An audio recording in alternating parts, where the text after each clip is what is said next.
આપણા જિલ્લા માટે આનંદની વાત છે, ગૌરવની વાત છે કે નાગરિક સુખાકારીમાં દિન પ્રતિદિન વધારો થાય એના માટે પોલીસ અધિક્ષકની કચેરી વાવ થરાદ જિલ્લા દ્વારા આજે આપણા વિસ્તારના લોકપ્રિય જનપ્રતિનિધિ અને ગુજરાત વિધાનસભાના સન્માનીય અધ્યક્ષ માનનીય શંકરભાઈ ચૌધરી સાહેબના વરદ હસ્તે વાવ થરાદ જિલ્લાના પોલીસના નાગરિક સુરક્ષાના કુલ 33 વાહનોનો લોકાર્પણ કાર્યક્રમ યોજાઈ રહ્યો છે। આ તમામ વાહનોનો ઉપયોગ નાગરિકોની સુખાકારી માટે થવાનો છે, ત્યારે માનનીય અધ્યક્ષશ્રી દ્વારા આજે આ 33 વાહનોનો લોકાર્પણ વિધિ સંપન્ન થઈ રહી છે। તમામ વાહનોની પૂજન વિધિ માનનીય અધ્યક્ષ સાહેબના વરદ હસ્તે સંપન્ન થઈ છે। માનનીય અધ્યક્ષ સાહેબને અને માનવંતા મહેમાનોને ડાયસ પર સ્થાન ગ્રહણ કરવા માટે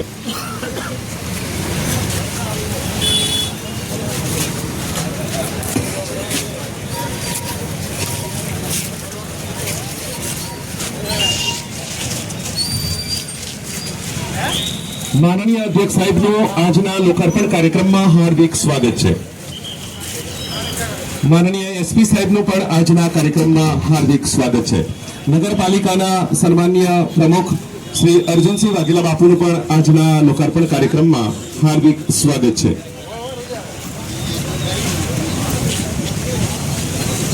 આપને યાદ અપાવીએ કે નવીન વાવ થરાદ જિલ્લાની રચના થયા પછી અનેકવિધ વિભાગોના લોક ઉપયોગી માનનીય અધ્યક્ષ સાહેબના પ્રયત્નોથી કાર્યો થયા છે।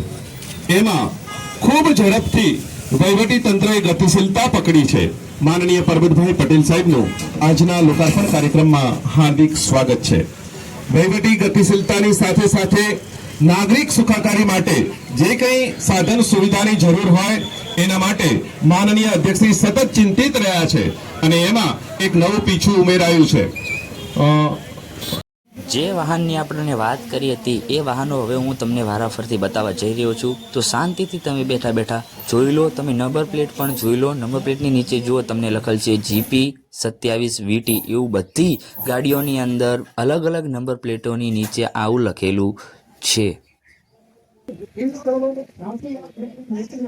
જેટલી ગાડીઓ દેખાય છે ને બધી ગાડીઓ વાવ થરાદની છે। જેવો લખાઈ ગયું અંદર દેખાય છે તમને GP 5VT। આ VT લખાઈ ગયું એટલે વાવ થરાદની હવે બધી ગાડીઓ અલગ થઈ ગઈ છે। બનાસકાંઠા હતો એની જગ્યાએ બધું વાવ થરાદનું આખું અલગ થઈ ગયું છે। જોઈ લો આટલી જેટલી ગાડીઓ તમને દેખાય છે ને ફુગાવાળી એટલી બધી ગાડીઓ છે।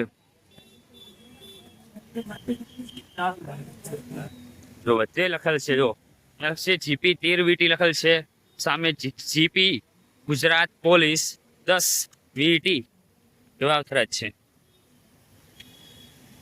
ને જો વરસાદ એ પણ અત્યારે ચાલુ થઈ ગયો છે એકદમ। આ બધી ગાડીઓ છે જે તમને દેખાય છે, બધી તમને ગાડીઓ હું બતાવી દઉં। જોઈ લો એ આટલા સુધી છે ગાડીઓ, સામે આટલા સુધી છે ગાડીઓ, બાકી કોઈ ગાડીઓ હવે છે નહીં।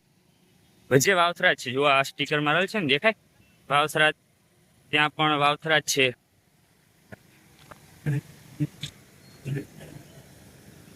અને અહીંયા છે આ લાસ્ટ ગાડી છે, ખતમ। તો આખો આ મોટો પ્રોગ્રામ છે, એટલે આટલો બધો જો પ્રોગ્રામ પાછળ જો કેટલી લાઈનો લાગી છે, ઘણો બધો મોટો પ્રોગ્રામ અહીંયા કણ છે। પરબતભાઈ પટેલ ત્યારે આવેલા છે, શંકરભાઈ ચૌધરી સાહેબ છે આવેલા, બતાવી દો જુઓ તમે દેખાય છે પાછળ તમે જુઓ। મેં આ અંધારું એટલા માટે કરેલું છે, તમને લાઈટો દેખાતી છે આ બધી ગાડીઓ। અને મિત્રો બીજી વાત મારે એ કરવી છે કે અત્યારે ઘણા બધા જિલ્લાની અંદર વરસાદ ખૂબ પડી રહ્યો છે। અમદાવાદની અંદર ઘણો અત્યારે વરસાદ પડ્યો, પછી સુરતમાં પણ તમે જોયું તો એક મોલ હતો જ્યાં 150 થી 200 કરોડ જેટલું નુકસાન પણ થયેલું છે। અને આ દેખાય છે તમને વાદળા। અમે કોલેજે ગયા, એમાં હતું એવું કે અમે કોલેજે ગયા, હવે કોલેજે જઈને એક પીરિયડ મેં લેક્ચર એક ભર્યો અને પછી સરે એમ કીધું કે હવે તો તમારે એમને એમ કીધું હતું કે હવે ન તો તમે ભણવા માટે કરી, કારણ કે કલેક્ટરશ્રીનો મેસેજ આવી ગયેલો છે જે મયુર મહેતા વાવ થરાદનો છે કે શૈક્ષણિક કાર્ય બંધ છે, કારણ કે વરસાદ એટલો બધો પડી રહ્યો છે એટલા માટે। મિત્રો કુદરતનો નજારો જુઓ તમે, આ જો તમે જોઈ રહ્યા છો અહીંયા તમને દેખાઈ રહ્યું છે કે વાદળા કેવા લઈને જઈ રહ્યા છે ભગવાન। દેખાય છે તમને અહીંયા. આ તમને બધી જગ્યાએ તમને દેખાય છે કેવા વાદળા દેખાય છે તમને જુઓ. દેખાય છે વાદળા સામે ઝૂમ કરીને તમને બતાવું.